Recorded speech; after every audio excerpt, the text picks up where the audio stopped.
नमस्कार, welcome to this edition of total health. I am Kiran Bharadwaj. नमस्कार, total health में आप सभी का बहुत बहुत स्वागत है। मैं हूं Nikhil Singh. Coronavirus infection emerged as severe health crisis across the world early this year. It lost many lives and affected our health in tremendous ways. WHO declared the outbreak of COVID-19 as the public health emergency of international concern. Dramatically, it took lots of lives and also had great impact on public health, work and our life. Today we will talk about the entire scenario of COVID-19, what we have come across this year, how much we have traveled, how did the battle go on along with coronavirus, and what is the way ahead. बिल्कुल किरण, और जब इससे संघर्ष की बात आती है तो कहा जाता है कि कोई भी लक्ष्य मनुष्य के साहस से बड़ा नहीं है, हारा वही जो लड़ा नहीं है। और ऐसे में जब हमने पूरे साल इस रोग के साथ में, इस बीमारी के साथ में संघर्ष किया है, तो बहुत से अपेक्षित परिणाम भी मिले हैं। और आज हम इस पर, जैसा कि किरण ने बताया, कि इस पर विस्तार से चर्चा करेंगे। और ये एपिसोड जो है हमारा साल का आखिरी एपिसोड है। जब इस साल की शुरुआत हुई थी तो शायद एक मन में सुगबुगाहट जरूर थी कि कुछ इस तरह से हमारे देश में भी आ सकता है। लेकिन फरवरी की, मुझे याद है जब फरवरी में हमने इसको शुरुआत किया था, इसके एपिसोड के बारे में बातचीत, इस रोग के बारे में बातचीत की थी, तो महज 2 कोरोना पॉजिटिव रोगी थे इस देश में।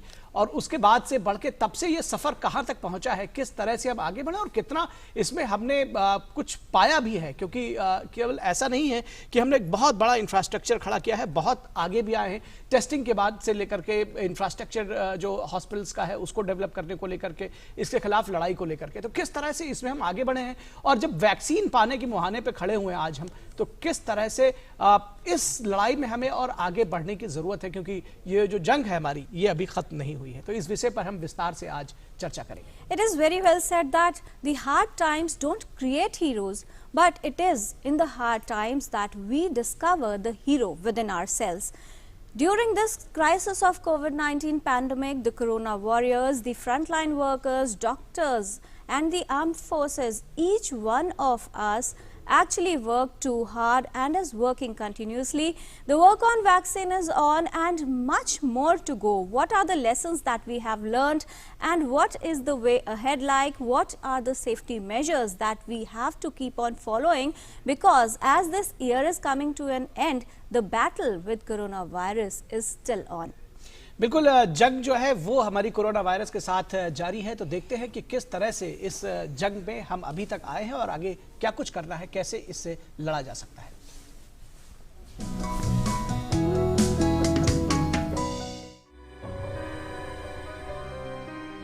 वर्ष 2020 स्वास्थ्य की दृष्टि से बड़ी चुनौती लेकर आया।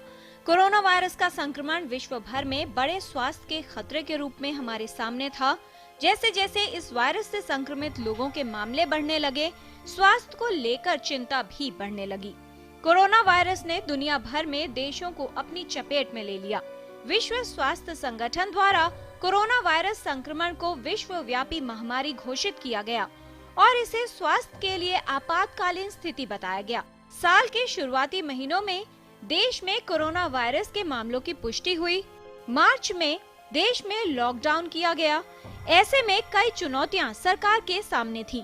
कोरोना वायरस के संक्रमण को फैलने से रोकना, लोगों को संक्रमण से बचाना, संक्रमित लोगों के इलाज के लिए पुख्ता इंतजाम करना, संक्रमित लोगों के संपर्क में आए लोगों का पता लगाना, उनकी जांच करवाना, साथ ही निगरानी रखना कि कहीं ऐसे व्यक्तियों में कोई लक्षण तो उत्पन्न नहीं हो रहे, स्वास्थ्य सुविधाएं उपलब्ध करवाना, कोविड के इलाज के लिए अस्पताल तैयार करना, कोविड अस्पतालों में चिकित्सक और स्वास्थ्य कर्मियों को तैनात करना, अन्य रोगों से प्रभावित लोगों के लिए परामर्श और स्वास्थ्य सुविधाओं की उपलब्धता सुनिश्चित करना।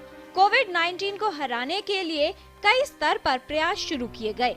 कोविड महामारी के मुश्किल समय में स्वास्थ्य कर्मी, चिकित्सक, सुरक्षा कर्मी और सभी फ्रंटलाइन वर्कर लगातार कार्य करते रहे। कोविड-19 की जांच और इलाज की रणनीति को अपनाकर कोविड के मामलों पर नियंत्रण रखने का प्रयत्न किया गया। अनावश्यक यात्रा पर रोक, आरोग्य सेतु ऐप का प्रयोग और कोविड जैसे कोई लक्षण होने पर कोविड हेल्पलाइन पर सूचित करने की हिदायतें दी गई। कोरोना के खिलाफ देश की जंग जारी है। एक और संक्रमण को रोकने पर ध्यान केंद्रित है, वहीं वैक्सीन को लेकर भी कार्य चल रहा है। भारत की वैक्सीन का ट्रायल अंतिम चरण में है।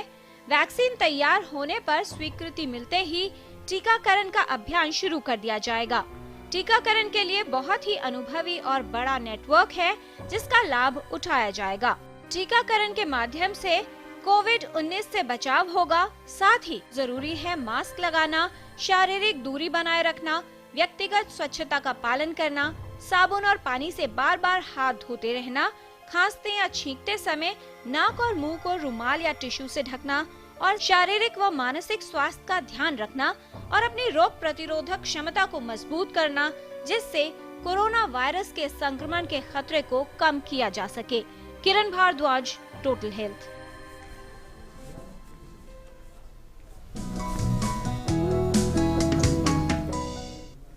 COVID-19 pandemic drove an unprecedented challenge to our health and life.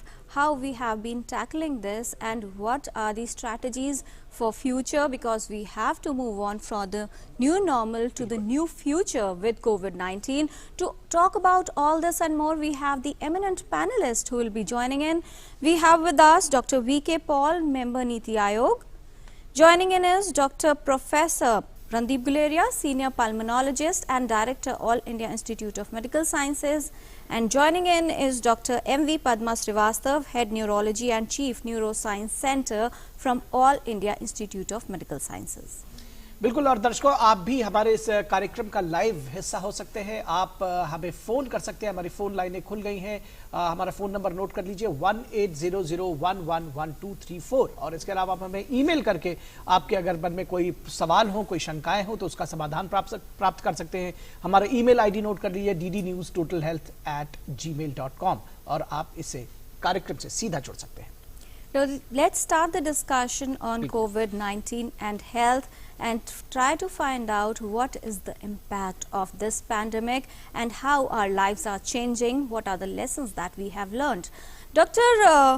Paul, we would like to start with you and understand how do you see this entire year, because this year is coming to an end. How do you see the impact of COVID-19 the day it started early in this year, and what is the way that we have traveled till now?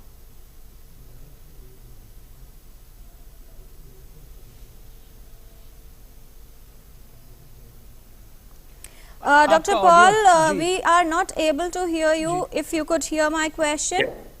Kiran, thank you. Good morning. This year has been very challenging for the entire world, including our country. This pandemic has affected lives of each one of us. It has affected livelihoods, affected economies, and entire geopolitical system in a way. Yes, but pandemics of this nature have afflicted humanity several times, and this will surely not be the last one. So we have to take this into stride and say how we as a nation responded to it and how as humanity we responded to this calamity. Right. When we look back over this 1 year of journey, 1 year of challenge, 1 year of coming together, India and Indians can have satisfaction that we have done quite well, very well, compared to many, many other nations. And if you go by the size of our nation, the population of our country, and diversity of our country, and so on and so forth, the challenge has truly been faced with huge success, I would say. Let me give you very fundamental statistics. If you look at the number of cases total as reported per million population, for every 10 lakh, how many cases we have had till Christmas? The numbers are as follows. For India, it is just about 9,000 cases per million. 9,000. What is the global average? About 10,300. Now let's see some of the other nations. USA. So we are 9,000. USA is 58,000. France, 39,000 approximately. 35,000. UK, about 33,000. Italy, about 33,000. So these are multiples of 4 and above, and 7 and 8 multiples, and even overall compared to the global average, this nation has been in a position to contain the number of cases totally in a finite situation. But look at the deaths, which is even more impressive. We have experienced overall till Christmas Day 106 per million deaths. 106 पर 10 लाख की deaths हुई हैं हमारे देश में इस सारी pandemic में. What is the global average? More than double, 225. Global average, everybody included, the entire world included, deaths have been saved. Deaths have been so much less, and this is because the case fatality rate कि 100 patients हैं उनमें death कितनों की हुई is so low in India. It's only 1.45% compared to China's 5.33%, UK 3.1%, Brazil 2.6%, France 2.5%, and USA 1.8%. We have been in a position to have not only relatively much less of a pandemic in terms of total number, but even more remarkably, the deaths have been very low, and therefore, as Indians, at the end of this tumultuous year, we should have a reasonable satisfaction, good satisfaction that this nation rose to the occasion, and the toll of the pandemic has been relatively acceptable as a nation. जी बिल्कुल. Doctor Guleria, अगर इसी सवाल को आपसे समझने की कोशिश करें, 2 फरवरी के हमारे टोटल हेल्थ के एपिसोड में आप भी बतौर गेस्ट मौजूद थे और वहां पर तब हमने डिस्कस किया था दूसरा केस कोविड-19 का. उस दिन पता चला था और वहां से लेकर के इंफ्रास्ट्रक्चर डेवलप करने से लेकर के टेस्टिंग की कैपेसिटी को बढ़ाने से लेकर के और स्वास्थ्य सेवाओं को बढ़ाने और जो हमारा जिस तरह से हमने पूरे इस साल के दौरान संघर्ष किया, उसको इस पूरे सफर को कैसे देखते हैं? कितना हम कहीं ना कहीं जिसको कहते हैं कि मजबूत भी हुए हैं संघर्ष के दौरान. एक ये जरूर एक बात निकल कर आती है कि मजबूती भी आती है. कहाँ अपने आप को आज हम खड़ा पाते हैं अगर इस पैंडेमिक की बात करें तो? बिल्कुल, अगर हम 2 फरवरी की बात करें इस साल में तो तब हमारे यहाँ पे हमें इस पैंडेमिक या इस वायरस के बारे में कुछ पता ही नहीं था जी. और ये एक साल एक बहुत चुनौती भरा साल रहा है, लेकिन मैं यही कहूँगा कि इसमें हम सब के लिए एक मोमेंट ऑफ प्राइड भी है, एक सेटिस्फैक्शन भी है कि हमने इतनी बड़ी हेल्थ प्रॉब्लम को बहुत ही अच्छे तरीके से हैंडल किया है. जब हम फरवरी की बात करें तब हमारे पास बहुत गिनी चुनी लैब्स थी जो टेस्टिंग इस कोविड वायरस की कर सकती थी. RT-PCR टेस्ट बहुत कम थे. वहाँ से शुरुआत, और हम 1000 से कम टेस्ट रोज कर रहे थे. वहाँ से शुरुआत करके अब हमारे पास 2000 से ज़्यादा लैब्स हैं. हम almost more than 1 to 1.5 million test रोज कर रहे हैं. इसी हिसाब से अगर हम तब बात करें फरवरी मार्च में, मुझे याद है कि तब हमें बहुत ये चिंता रहती थी कि हमें पास सफिशिएंट PPEs होंगे या नहीं, N95 मास्क होंगे या नहीं, क्योंकि ये सारे जो ये मास्क और PPEs थे ये बाहर से आते थे, इंपोर्ट करते थे हम, और हमारे पास इतनी सफिशिएंट मैन्युफैक्चरिंग कैपेसिटी नहीं थी. तो ये उस टाइम में मीडिया में भी और हेल्थ केयर वर्कर्स में ये एक बहुत परेशानी की बात थी कि कहीं ऐसा ना हो कि हमें अपनी सुरक्षा के लिए ही N95 मास्क और PPE ना मिले.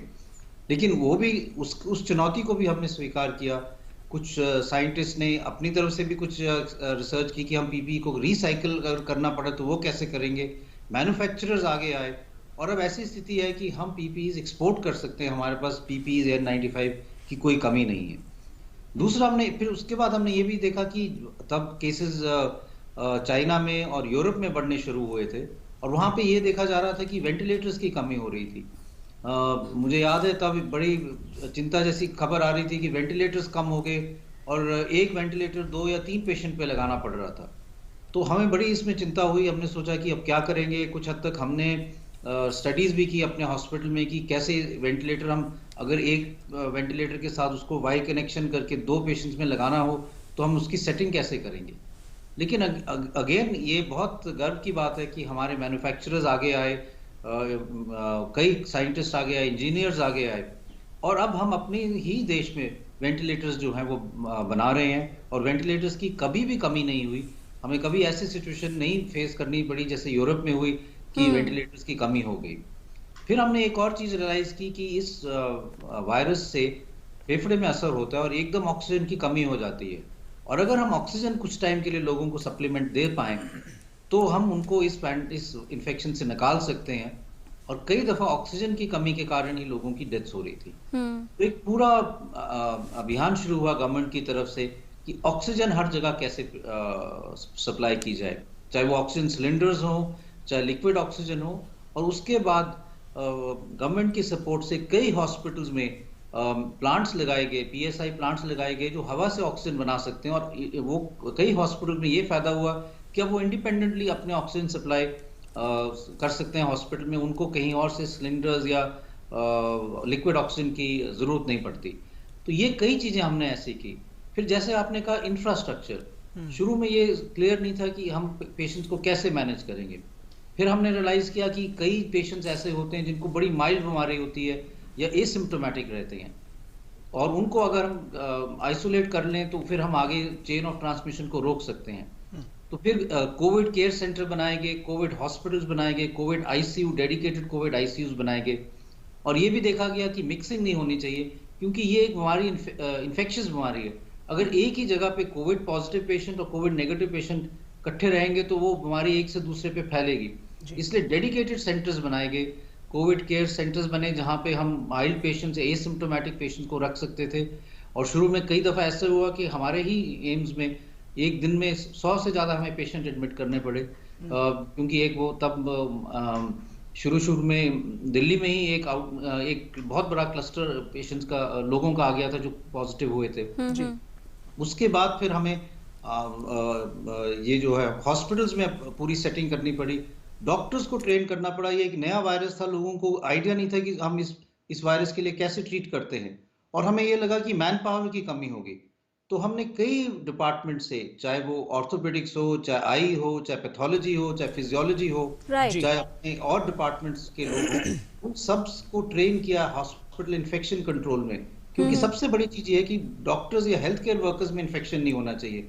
और शुरू में डॉक्टर्स में और हेल्थ केयर वर्कर्स में बहुत डर था कि हमें कहीं इन्फेक्शन ना हो जाए, हमसे इन्फेक्शन हमारे घर में हमारे बुजुर्ग पेरेंट्स रहते हैं उनको ना चले जाए। तो बहुत एक अभियान सब हर जगह शुरू हुआ, गवर्नमेंट ने भी किया, कई वीडियोस भी बनाए गए जिससे लोगों को इन्फेक्शन कंट्रोल प्रैक्टिसेस के बारे में पता चले। तो मेरा ये मानना है कि इस सफर में हमने कई चीजें ऐसी की जो कभी हमने सोचा नहीं था हम करेंगे, और हम उसमें सक्सेसफुल रहे। और जैसे डॉक्टर पॉल ने कहा कि इन सारे स्टेप्स के कारण, पब्लिक विल के कारण, पॉलिसी मेकर्स के विल के कारण, गवर्नमेंट की पूरी सपोर्ट के कारण हम एक अच्छी स्थिति पे अब हैं कि और देशों के मुकाबले हमारे केसेस भी अब कम हो रहे हैं, हमारी केस फर्टिलिटी बहुत कम है। और अब मेरा ये मानना है कि अब हमें इसको आगे ले जाके जाना है, और अगले साल पे हमें एग्रेसिवली काम करना चाहिए, चाहे वैक्सीन की बात हो, चाहे कोविड अप्रोप्रिएट बिहेवियर की बात हो, या क्लोज सर्वेलेंस की बात हो। क्योंकि जैसे हम सुन रहे हैं कि नए नए स्ट्रेन या नए म्यूटेंट्स आ रहे हैं, इस चैलेंज को भी लेके हमें आगे बढ़ना है, जिससे हम अपना सक्सेस स्टोरी जो है इसको आगे बढ़ा पाए। Right. So lots of efforts have been made and still going in terms of the services that are to be given to the affected people, and also vaccines, and simultaneously the impact on psychology, that is the stigma that was attached to it. The awareness campaigns have been running to make off the discrimination and take off the stigma related to COVID-19. Dr. Padma Srivastav, this infection of coronavirus came up as the respiratory infection that we came to know at the early stages, and then we realized that the infection was not just limited to the respiratory system. What kind of complications do you see in the patients, specifically when we talk about the impact on brain and heart? Because some patients did present with such symptoms. Absolutely, Kiran. This virus has been teaching us things from day one, and I guess we're still on the learning curve. So as you said, initially as it came just as a respiratory illness, it is still a respiratory illness because that's the most common, the symptomatology that which the patient presents with. We've realized that this virus can enter and affect various organ systems for reasons more than one. And if you specifically look at the brain, you heard the fact that there could be symptoms like loss of smell, loss of taste. which essentially meant that the virus could enter the brain the way the other viruses can enter the brain. So it could immediately affect the nervous system, not in the due course of the virus illness, as the presentation. So during those millions of cases that had come, and our awareness and our experience of dealing with these patients became better, we've realized that nervous system and brain as one part can be affected because of a direct virus infection. So we had people coming with strokes, that is the brain attacks, as the first symptom, without fever, without cough, without respiratory illness. So that was one learning exercise. It can present as various other things like encephalitis, meningitis, confusion, and also these things can develop during the course of illness because the virus has affected the lungs, then went on to develop other complications. There was low oxygen, lot of metabolic issues which affect the brain. So they go into confusion and coma. They could have seizures. Then because it incriminates the blood, now you heard of this, right? It affects the coagulation. So in that, little clots develop, then they can go to the brain. They can have again strokes during the illness. They can affect various parts of the body, including the heart, including the kidneys, including the gut, various other ways, and also because of the post-infection problems, like something called a demyelination. It is affecting the nerves. And more importantly, Kiran, what we've also realized, and there are large number of now researchers who are looking at it globally, internationally, looking at COVID survivors. Right. And even those people who survived, who have gone back, and now are having to deal with issues, not just mental health problems, not just chronic fatigue, not just sequelae of lung, but they seem to have issues of the involvement of the brain. So there's active research whether they go on to develop some memory issues, some cognition issues, and certain degeneratives like Alzheimer's, Parkinson's, the huge neuropsychiatric and neurocognitive issues that people are looking at, and that active research is going on. That said, what we definitely know now is whether it is heart, whether it is brain, and the entire nervous system in terms of nerves, the muscles, because of the fact that these receptors, which you heard of, ACE2 receptors, are there, not just in the respiratory system, they are present elsewhere. Therefore, the spike protein, the virus could have entered, and then go on to various cascading issues in forms of clotting of the blood, in terms of various other things, in forms of what is called as cytokine storms, the immune reactions, the inflammatory cascading, and also post-COVID demyelination and other issues. So whole spectrum has now come in front of us, whether it is heart in terms of myocarditis, various rhythm disturbances. We've heard of people having sudden cardiac death because of there's a rhythm issue. There is a myocardial issue, there are heart attacks, and also the brain attacks, and the spectrum we just discussed. So this is a virus illness which is now we know is multi-system involvement is known, and not just lungs and the respiratory system. That much we have sufficient evidence. Right, and at this point in time we have a caller from Gurugram, Mr. S.K. Mehta, who has called. Mehta जी, स्वागत, आपका सवाल पूछिए। जी, मैं ये जानना चाह रहा था, पूरा इंडिया एक साल से जो इससे भुगत रहा है इसको कोरोना को, अभी जो नया वेरिएंट आया है इसके बारे में थोड़ा विस्तार से लोगों को गाइड करें, क्योंकि सिंपल तरीके से, जिससे कि लोग इसको समझ जाएं और ज्यादा इससे परेशान ना हो। जी डॉक्टर रणदीप गुलेरिया, किस तरह से आप समझाना चाहेंगे जो नया स्ट्रेन है कोरोना वायरस का, किस तरह से लोगों को इसके लिए तैयारी करनी होगी और क्या सावधानियां रखने की आवश्यकता है, क्योंकि इसे लेकर बहुत सा डर और सवाल लोगों के मन में मौजूद हैं। तो ये आजकल सबसे ज्यादा लोगों की इस बात की चिंता है, लेकिन हमें कुछ इसमें कई चीजें समझने की जरूरत है। पहली चीज की वायरसेस जो है वो अपने आप रेगुलरली होते रहते हैं, म्यूटेट करते रहते हैं। तो वायरस में म्यूटेशन होना कोई अजीब चीज नहीं है या कोई नई चीज नहीं है। कई वायरसेस जैसे इन्फ्लुएंजा वायरस है वो काफी ज्यादा म्यूटेट करता है। कोरोना वायरस जो है इतना ज्यादा म्यूटेट नहीं करता है, लेकिन तब भी अगर हम देखें तो जो पहला वायरस जिससे पैंडेमिक शुरू हुआ था, जो वुहान से आया था, और अब के वायरस में कई म्यूटेशंस हो चुके हैं। कुछ लोगों का मानना है कि एवरेज में महीने में 2 म्यूटेशन इस वायरस में हो रहे हैं, और इसलिए वायरस थोड़ा बहुत चेंज करता रहता है। लेकिन हमें ये समझने की जरूरत है कि म्यूटेशन जो है, is it just a clinical curiosity कि हम इसको साइंस में देखते हैं कि म्यूटेशन हुआ, या इससे कुछ हद तक हमारे हेल्थ सिस्टम में कोई फर्क पड़ता है या नहीं। और अगर हेल्थ सिस्टम में फर्क पड़ता है तो हम उसको 3-4 चीजों में देखते हैं कि हेल्थ सिस्टम में इस म्यूटेशन से ऐसा तो नहीं है कि वायरस ज्यादा इन्फेक्शियस हो गया, ज्यादा फैल रहा है, या ऐसा तो नहीं है कि ये वायरस जो है ये ज्यादा सीरियस इलनेस कर रहा है, बॉडी में, फेफड़ों में और सिस्टम में ज्यादा डैमेज कर रहा है और इसलिए हॉस्पिटलाइजेशन की ज्यादा जरूरत पड़ रही है, या ऐसा तो नहीं है कि ये ऐसी सीरियस प्रॉब्लम कर रहा है कि डेथ्स बढ़ रही हैं। और फाइनली ये देखते हैं कि इससे कोई वैक्सीन पे असर तो नहीं पड़ रहा है। अगर हम इस वायरस की बात करें, जो नया म्यूटेंट है जो यूके में रिपोर्ट हुआ, सदर्न पार्ट ऑफ यूके में, साउथ ईस्ट यूके में, लंदन में और कैंट एरिया में, तो ये म्यूटेंट जो है सितंबर में नोट किया गया, और लोगों ने तब भी देखा कि ये म्यूटेशन है जैसे और होता है।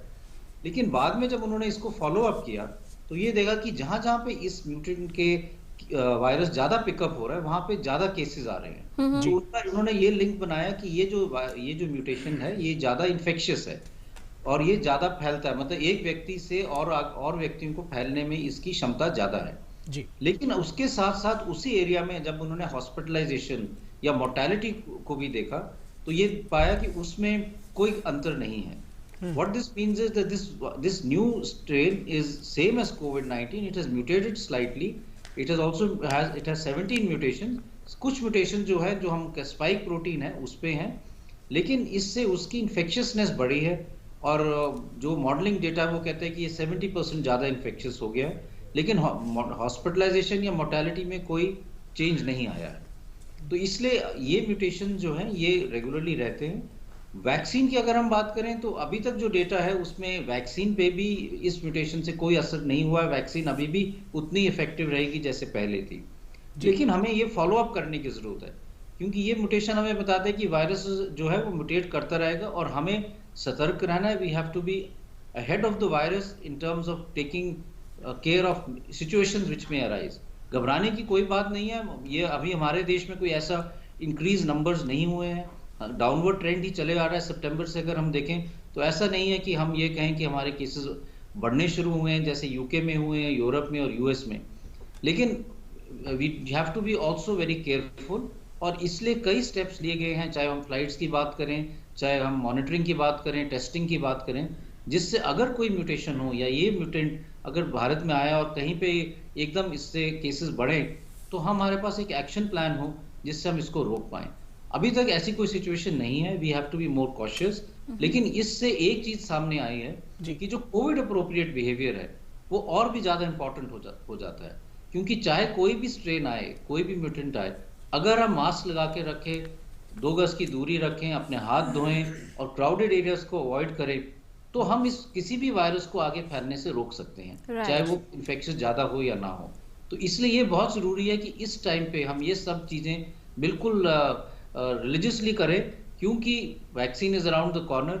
और अब हम ये चाहते हैं कि अब हम यही चाहेंगे कि हमारे केसेस इसी तरह से कम होते रहें और वैक्सीन लोगों को लगे और इस हिसाब से हमारे केसेस भी कम हो, इकोनॉमी भी ठीक हो और we have a good success story. जी बिल्कुल।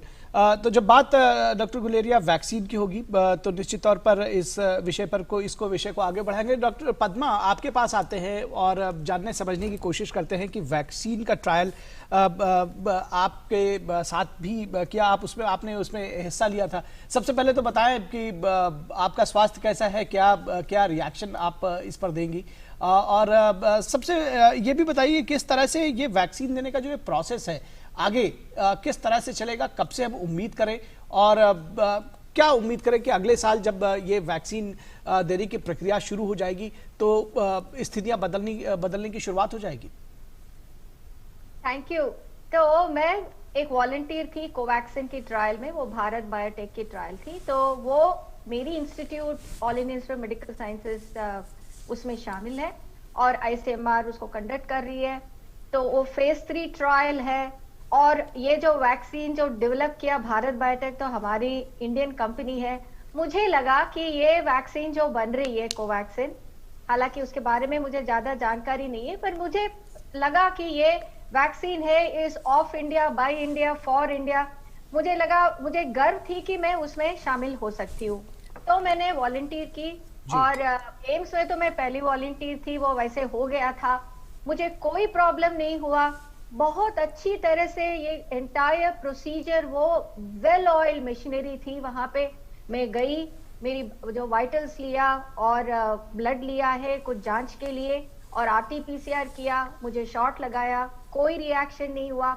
मेरा सेकंड शॉट भी लग गई, परसों लग गई थी 28th डे वाली, कोई रिएक्शन नहीं है। मैं आपके सामने हूँ, बिल्कुल सही सलामत हूँ। एंड आई डोंट नो कि मुझे प्लासिबो मिला या वैक्सीन, क्योंकि ये रैंडमाइज्ड ट्रायल है। This is how the scientific rigour is built, but I was very proud to be part of that. Now that is about Covaxin. जो आपने जो बताया था कि in fact I would encourage people to come and volunteer, because this is how science builds, और ये हमारे देश के लिए है। तो अभी मैं सुनने को मिल रहा है कि आपको वॉलंटियर्स नहीं मिल रहा है, और वो कह रहे कि even the principal investigator was saying कि उनको कह रहे कि अभी तो वैक्सीन आ जाएगा, हम वॉलंटियर क्यों बने, और पता नहीं रिएक्शंस हो जाएगा, पता नहीं कौन सी वैक्सीन अच्छी है। नाउ द फैक्ट रिमेन्स कि जो भी वैक्सीन हमारे पास आएगी वो रेगुलेटरी बॉडीज वो अप्रूव करने के बाद ही आएगी, और हमारे रेगुलेटरी बॉडीज, मैं बताती हूँ आपको, they are so very very strong. They will not release anything in which there is an iota of a suspicion कि वो ठीक नहीं है। राइट, वो कॉन्फिडेंस हमें, we need to have that confidence in our system.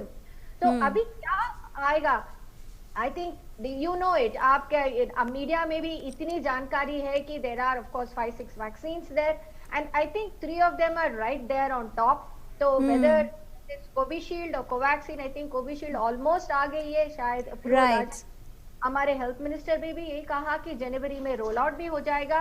And professor Guleria ने बहुत अच्छी बात कही है कि हमारा जो वैक्सीन की system, the roll out system, professor Paul भी ये कहा कि we already have the universe, in fact I should say the universe best system of a vaccination rollout, because we've been the biggest producers of vaccines. That's very true, Dr. Padma.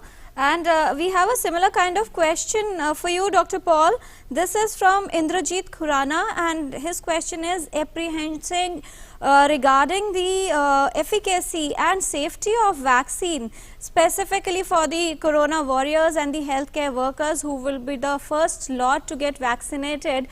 So what are the things that have been kept in mind, and what is the structure, the layout, the planning from for the vaccination program once it rolls out? So the first issue is about safety of the vaccine. As you heard from Dr. Padma, be rest assured that any vaccine that will be licensed to be given to people of India will pass through robust scrutiny of science and evidence and the global norms. There is no question of that vaccine being unsafe or being ineffective. So once any vaccine is certified by our agencies, by our scientists, by our experts, and by the government, it will be safe, it will be effective, and it should be accepted and embraced and taken forward. So इसके बारे में doubt करना जो है वो ठीक बात नहीं है। पूरी हमारी साइंस की प्रक्रिया, हमारा रिसर्च एंड डेवलपमेंट, हमारा रेगुलेटरी सिस्टम, और हमें दुनिया देख रही है, इसमें हमें बिल्कुल हम उसी तरह से ही इसके फैसले करेंगे। हमारी जो साइंटिफिक एजेंसीज हैं, रेगुलेटर्स हैं, जैसे कि ये फैसले होने चाहिए। और इसलिए जो भी वैक्सीन देश में उपलब्ध होगा वो एक सेफ वैक्सीन होगा, इफेक्टिव होगा, और उसे करने में कोई जल्दी नहीं है कि कल ही एक वैक्सीन को आगे सामने लेके आना। जब तसल्ली होगी, पूरी तरह से हरी झंडी होगी, तभी ये वैक्सीन आएगी। ये पहली बात। दूसरी बात ये है कि इसके बारे में तैयारियां जो हैं कई महीनों से चल रही है। हमारे पास यूनिवर्सल इम्यूनाइजेशन प्रोग्राम का मैसिव एक्सपीरियंस है। हम 65 करोड़ से ज्यादा डोज वैक्सीन के बच्चों को और गर्भवती महिलाओं को लगाते हैं। 9 लाख से ज्यादा हम सेशंस अरेंज करते हैं हर साल। तो इसमें इतना एक्सपीरियंस है हमारे पास उपलब्ध कि इसको हमें धरातल तक लेके जाना, जमीनी स्तर तक लेके जाना चैलेंज है, लेकिन उसको करने की ताकत और पूरा कॉन्फिडेंस है। उसके लिए अरेंजमेंट्स कर लिए गए हैं, कोल्ड चेन को बढ़ाया गया है, इसी तरह से सिरिंजेस और नीडल्स की कमी को कहीं जहां भी जरूरत है उसको रैंप अप किया जा रहा है। स्टेटों में और जिलों में और ब्लॉक लेवल पे स्टीयरिंग मैकेनिज्म बना दिए गए हैं, हेल्पलाइंस को बनाया जा रहा है, एक आईटी प्लेटफॉर्म बनाया जा रहा है, उसका नाम कोविन है, जिसके द्वारा सारी प्रक्रिया एक स्मूथ तरीके से होगी और जो भी बेनिफिशियरी है उसको भी अपने आप को पता होगा कि मुझे कहाँ जाके टीका का किस दिन कितने बजे लगाना है। लगभग ये उसी तरह से होगा जैसे कि एक चुनाव की प्रक्रिया होती है। आपको मालूम होता है कि आपने इस बूथ में जाना है, आपको दिन भी मालूम है, टाइम भी मालूम है, आप जाते हो और आप आराम से लाइन में खड़े होते हो, और इस बारी जो लाइन में खड़े होंगे तो 2 गज की दूरी भी बनाएंगे, अपने आप को प्रोटेक्ट भी करेंगे। वो सारे प्रोटोकॉल फॉलो करते हुए स्मूथ तरीके से आपका टीकाकरण होगा। ये टीकाकरण वयस्क व्यक्तियों के लिए है, बच्चों के लिए नहीं है अभी। और उस टीकाकरण लगते ही आप थोड़ी देर वहां बैठेंगे, आप सब कुछ ठीक है, अब घर जाएंगे, आपको दूसरी डोज देने के लिए फिर टाइम दिया जाएगा। इसको जितना भी हम स्मूथ तरीके से कर सकते हैं उसको उस तरह से किया जाएगा।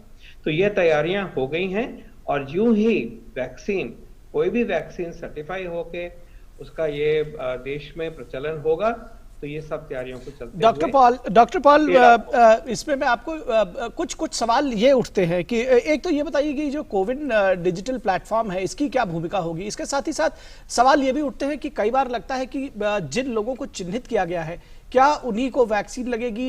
ऐसा तो नहीं होगा कि लोग अपने प्रभाव का इस्तेमाल करने की कोशिश करना शुरू करेंगे, ज्यादा संख्या में लोगों को लगना है। दूसरा एक सवाल जो विश्व इन्होंने WHO ने भी कहा था कि वो कहीं ऐसा ना हो कि जो नकली वैक्सीन है उसका वो भी उसके साथ साथ शुरुआत हो जाए, इसको कैसे रोक पाएंगे, इसको भी बताइए। पहली तो बात है कि नकली वैक्सीन का कोई मतलब ही नहीं है देश में। हमारे देश में पूरा सिस्टम है, पूरी नजर है, और सरकार के लिए ये एक बहुत बड़ी प्राथमिकता है। और सरकार का सारा तंत्र जो है, जहां जहां भी जरूरत है, जैसे हम चुनाव में सब पूरे फोकस होकर इस काम को करते हैं, आप सोच लीजिए कि उसी तरह से ये होगा। और जो नकली वैक्सीन की बात करेगा और जो नकली वैक्सीन की कोशिश करेगा, ऐसी सोच भी उनको अपने मन से निकाल देनी चाहिए। भारत का कानून भी है और भारत में अपने इस व्यवस्था को ठीक तरह से चलाने के लिए पूरी सोच और समझ और शक्ति है। तो जो नकली बात होना, उसकी फेक न्यूज होना, ऐसे कदम जो इस तरफ से लोग जा रहे हैं, उनको अपने आप को पीछे हट जाना चाहिए। और जो भी वैक्सीन तरीके से आएगा वो बिल्कुल सेफ इफेक्टिव वैक्सीन होगा। जैसे कि कहा गया कि तैयारी जो है वो इस तरह से की गई है कि जो चिन्हित लोग होंगे, देखिए एक सिचुएशन को लेकर चलिए कि अभी जितना वैक्सीन की डोज हमें प्राप्त होंगी, हालांकि वो करोड़ों में होंगी, लेकिन वो डोज इतनी नहीं है कि हम 130 करोड़ व्यक्तियों को एक ही गो में लगा दें अगले 4 हफ्तों में। ये हो ही नहीं सकता, दुनिया में भी नहीं हो सकता, किसी विकसित देश में भी नहीं हो सकता। तो सारे विकसित देश, सभी WHO, सभी सबकी ये धारणा है कि वैक्सीन जैसे जैसे आता जाएगा वैसे वैसे ही ज्यादा से ज्यादा व्यक्तियों को इसको प्राप्त किया जाएगा, लगाया जाएगा। तो जब ऐसी सिचुएशन होती है तो फिर फैसला करा जाता है कि शुरुआत में किन ग्रुप्स को हम पहले वैक्सीन लगाएं। जब ये बात आती है और ये प्राथमिकता देने की जो प्रक्रिया है वो सिर्फ हमारे देश के लिए ही नहीं है, जैसे मैंने कहा सब इसी डिलेमा को फेस कर रहे हैं। तो ये कंसेंसस बनती है कि आप जो हमारे स्वास्थ्य कर्मी हैं, हमारे फ्रंटलाइन हैं, कोरोना वॉरियर्स हैं, उनको प्रोटेक्ट करिए। क्यों करना है उनको प्रोटेक्ट? कि उनका रिस्क सबसे ज्यादा है और वो जूझ रहे हैं। आज तक उन्होंने अपनी जान लगा के आगे हमें बचाया है, तो उन्होंने आगे भी ये काम करना है। हमें कोई मालूम नहीं है कि ये जो वायरस है फिर दोबारा दूसरी पीक भी लेके आए, तीसरी भी लेके आए।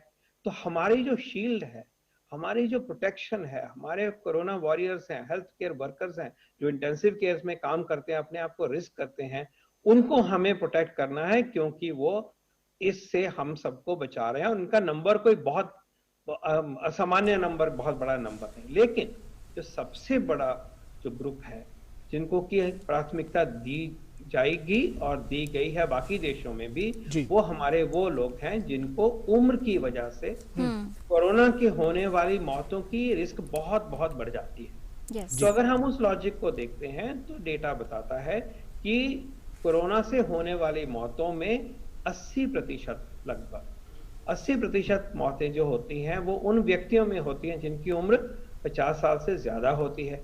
तो अगर हम ये सवाल उठाएं कि हमें कोरोना की मोर्टेलिटी को कम करना है और वही एक सबसे बड़ा हम सबका एक ध्येय होता है, तो एक क्लियरली एक ग्रुप निकल के आता है कि हम क्यों ना जो व्यक्ति 50 के उम्र के हैं उनको जल्द से जल्द उनका कोरोना का टीकाकरण करें। तो इसी लॉजिक को, साइंस को और थिंकिंग को लेके ये फैसला किया गया है कि जो पहली हिम्मत करी जाएगी, पहली वेव जो आएगी, लहर जो होगी वैक्सीनेशन की, उसमें 50 साल से उम्र वाले सब व्यक्तियों को, अमीर गरीब, गांव शहर, पुरुष स्त्री, उन सबको कवर किया जाएगा।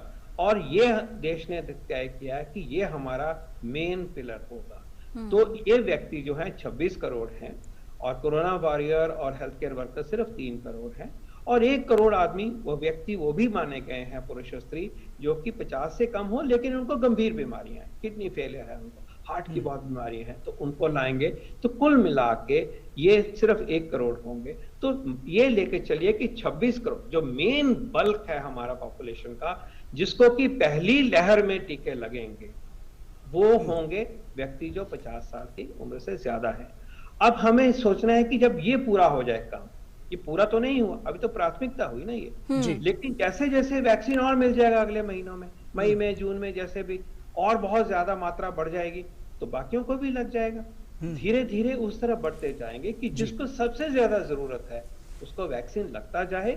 इसी सोच को ईमानदारी के साथ आगे बढ़ाने के लिए, इफेक्टिवली आगे बढ़ाने के लिए, ट्रांसपेरेंट तरीके से आगे बढ़ाने के लिए आईटी का इस्तेमाल किया जाएगा। और इसमें सरकारें, देश, यूनियन गवर्नमेंट भी और स्टेट की सरकारें जी बिल्कुल तैयारियां पूरी कर ली हैं। इसमें कोई गुंजाइश नहीं है कोई इसको जो चिन्हित हो जाएंगे ये व्यक्ति इन कैटेगरीज में, उससे बाहर किसी को वैक्सीन लगेगा, ऐसा नहीं होगा।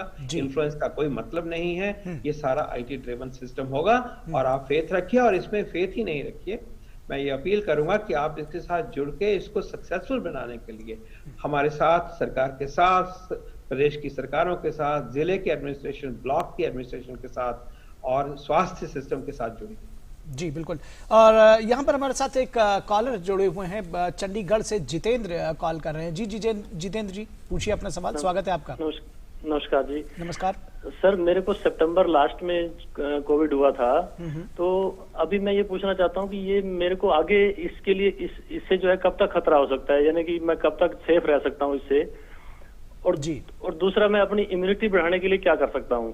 मेरी अभी बाल भी काफी झड़ रहे हैं और एडी में भी दर्द होता है। जी डॉक्टर गुलेरिया, क्या इनके सवाल का जवाब देना चाहेंगे आप?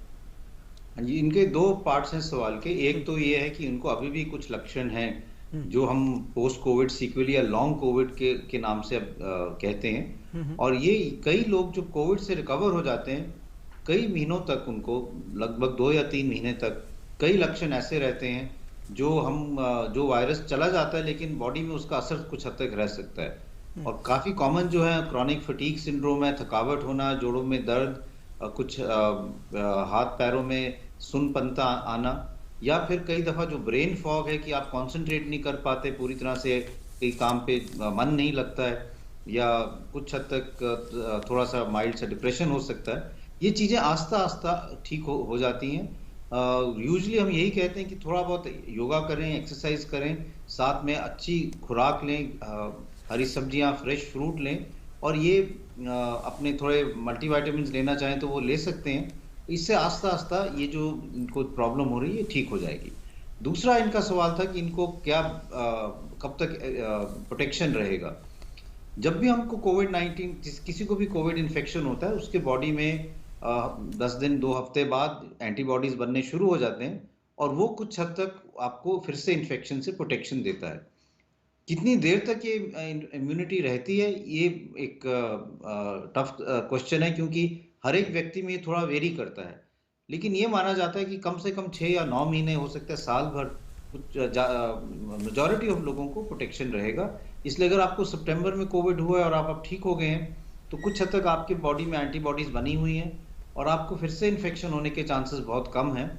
लेकिन तब भी आपको कोविड अप्रोप्रिएट बिहेवियर, मास्क लगाना, 2 गज की दूरी रखना, हाथ धोना, वो अभी भी करना चाहिए और अपने आप को और इन्फेक्शंस ना हो उससे प्रोटेक्ट करना चाहिए, क्योंकि कभी कभी कोविड के बाद कुछ हफ्तों के लिए इम्यूनिटी कम होती है और सेकेंडरी इन्फेक्शन के चांसेस बढ़ सकते हैं। तो अगर आप ये प्रिकॉशन रखेंगे तो मेरे को लगता है कि आप कुछ दिनों में काफी हद तक ठीक हो जाएंगे। Right. And we are getting in a lot of emails. Dr. Guleria, we have 2 questions for you. One is from Mr. Ashok Gupta. His query is that his son is 17 years old and is an MDR TB patient. The treatment was started 1 month back, so he wants to know, will the son be considered, he's 17 years, will he be considered for vaccination as the vaccine comes in? And the second question is from Shivpal Thakur. He wants to know, is it true that people who are hard worker or do the muscle work and rigorous works, so they will not be affected by COVID-19? How true is that? So the first question is, a person who has multi-drug resistant tuberculosis, there is no contraindication for him to get vaccinated, and therefore he should also get vaccinated. We should understand that the vaccine is safe and effective for all people who have associated illnesses or comorbidities. It is not कि vaccine से आपकी और कोई जो अंदर infection है वो बढ़ जाएगी, तो इसलिए उनको घबराना नहीं चाहिए और जब उनकी बारी आएगी वैक्सीन के लिए, he should get himself vaccinated. Second question is, it is not true कि अगर आप बॉडी बिल्डिंग करें या मसल्स बनाएं तो आपको कुछ वायरस से प्रोटेक्शन मिल जाएगा।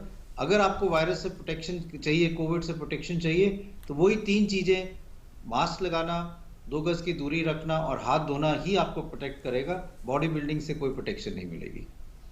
जी बिल्कुल। और यहाँ पर एक कॉलर प्रतिभा सप्रे हमारे साथ महाराष्ट्र से जुड़ी हुई हैं। जी प्रतिभा जी, पूछिए अपना सवाल। हेलो जी, I would like to ask a question regarding the vaccines which are developed all over the world. They claim that they are 90% effective, 95 different degrees they are claiming to be effective. So I would like to know that if someone claims that a vaccine is 90% effective, what is the meaning of that 90%? And what about the remaining 10%? Right. That's what I want to know. जी doctor Paul, कितना प्रभावी होगा vaccine और ये 90%, 95%, इसका क्या मतलब है, इसका जवाब देंगे आप? In fact, that is the question that many people are concerned about, Dr. Paul. जी बिल्कुल। Well, let me explain what this percentage effectiveness means. Very simple. Ma'am, what happens is that when you are testing the vaccine in the final phase of clinical trials, that phase is called phase 3. In this, vaccine is given to half the population, half the number of subjects. That means, let's say 1,000 individuals will get the vaccine, the other 1,000 will not get the vaccine. They will get placebo. They will not get the vaccine. They'll just get a sham injection. Now they are living in a normal life, and they are getting exposed to coronavirus. And then after 2 months, after 6 months, you find out how many of those people, those 1,000 people who received the vaccine got the disease, and how many those who did not get the vaccine got the disease. Let's say 9 people, okay, 9 people got the disease in the group that was given no vaccine, and on the other side only 1 person got it. That means the vaccine was effective in reducing the incidence with a factor of about 9. Okay, well, that's 90%. So this tells us how much is the level of protection compared to not receiving the vaccine. Now this is the basis behind it. However, please, I would request you to not get carried away by these numbers. These numbers are coming up because the clinical trials of the COVID-19 vaccines are in the public domain. These are information which is scientifically important. Also remember that 90% in one population in Europe may not necessarily be the same in Bangladesh or in India, because we are different genetically. I would say that please have faith that once a vaccine is instituted for India, but cleared by the regulatory agency by India, this will have sufficient effectiveness for us to embrace, and by using that, we will protect ourselves. And therefore, something better than the other, I think that's not a reasonable debate at all. But remember, no vaccine discovered so far is 100% effective. No drug, whether it is for rheumatoid arthritis or for pain or for eye condition or infection, is 100% effective. And therefore, there is a scientific way of evaluating the effectiveness of drugs or vaccines, and once they pass a threshold, cross a threshold above which there is an overwhelming benefit rather than lack of possibility of effect, and you say, okay, it's good for people, it's good for humanity, and then this is released for marketing and for use. So my humble submission is, watch all this for discussion, but eventually whatever vaccine the government and the government scientific system will bring forth will be embraced, should be embraced. Right, and now we are coming towards the end of this show. So, Dr. Guleria, how would you like to conclude this entire scenario that we are talking about? What are the points we have learned, and what is the take home that we need to go ahead with in the next year? So I think this year has been a challenging year, but it has really taught us a lot. It has put health in the center stage as far as the country or the world is concerned. And I think it has really taught us a number of lessons. The importance of preventive health.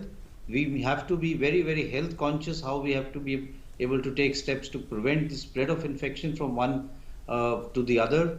The importance of team effort, how the whole country has to come together if we have to fight a pandemic. And also new learnings as far as health is concerned.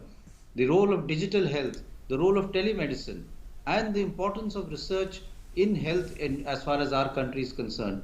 We have really made huge steps, whether it be research in developing kits, whether it be research in now doing R&D for vaccines.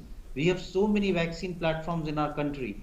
So I think it shows that there is resilience, and a lot of factors are there in our country which are positive, but we have to be prepared to take on challenges in the next year, whether it be rolling out the pandemic, the vaccine, or taking care of future challenges that we will have.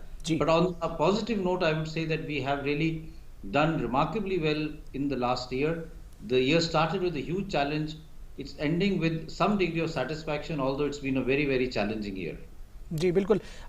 Doctor Padma Srivastava, अगले साल भी corona के साए में रहने की उम्मीद है, क्योंकि वैक्सीनेशन शुरू हो जाएगा, लेकिन कोरोना ख़त्म नहीं होने जा रहा है। अगले साल के लिए, लोगों के लिए, नए साल के लिए क्या शुभकामना संदेश देना चाहेंगे आप स्वास्थ्य के लिहाज से? बिल्कुल सही कहा आपने। We are finally seeing the light at the end of the tunnel, and together we will win. We can win and we will win.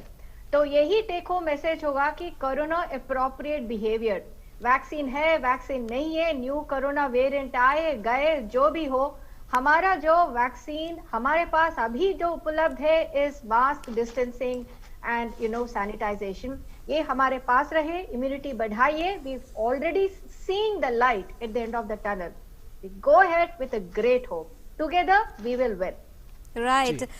Dr. Paul, your message for the masses, for the frontline workers and all the people who have come across, given their efforts and still continuing to fight against this coronavirus infection? Well, my message to all citizens is that yes, we are on the declining phase of pandemic as of now. But we have to be very cautious in coming weeks and months into 2021. So there is optimism, but there is also caution. The gains can be lost if we are reckless, if we are irresponsible. Gains can be lost by false narratives. Gains can be lost by not adhering to COVID appropriate behavior. And in particular, I would say in the context of New Year, please celebrate your New Year's in your own homes, amongst your own family members. Crowds are loved by us, but the crowds are also loved by the virus. So let's be careful. Huge optimism for next year, We have vaccine, our economy is looking up, the disease is declining, but it cannot be taken for granted, and we must preserve these gains through sensible approach as we go into 2021. Thank you so much for all that information, Dr. V.K. Paul, Dr. Padma Srivastav and Dr. Randeep Guleria. You've given a lot of information about the impact of COVID-19 pandemic and how we have to win over this battle. What are the measures that we can take to keep ourselves safe? And with that note, we would like to conclude today's edition, and it is said that our ability to handle life's challenges is the measure of our strength, because past times are meant to teach us and the hard times are meant to make us strengthen. So we did learn a lot of new things. We have the messages with us and we know what are the measures that will help us to be safe in this coming year. बिल्कुल नई आदतें, नया व्यवहार corona के लिए यही हथियार, और इसी हथियार से हमको कोरोना को हराना है। अगले साल, नए साल में हम एक नई आशा और विश्वास के साथ में प्रवेश करेंगे कि इस वायरस से न सिर्फ हमें लड़ना है बल्कि इसको हराकर, इसको आमूल चूल, इसको जिसको बिल्कुल कहते हैं, उसको खत्म करना है। संघर्षों के साए में जीवन चलता रहता है। जो लड़ा नहीं, जो थका नहीं, इतिहास उसी का बनता है। तो इतिहास बनाना है, नए साल में एक नए उत्साह और विश्वास के साथ प्रवेश करना है, कोरोना को जरूर हराना है। तो इसी नोट के साथ यहाँ पर एंड करते हैं इस कार्यक्रम को। आप सभी का बहुत शुक्रिया।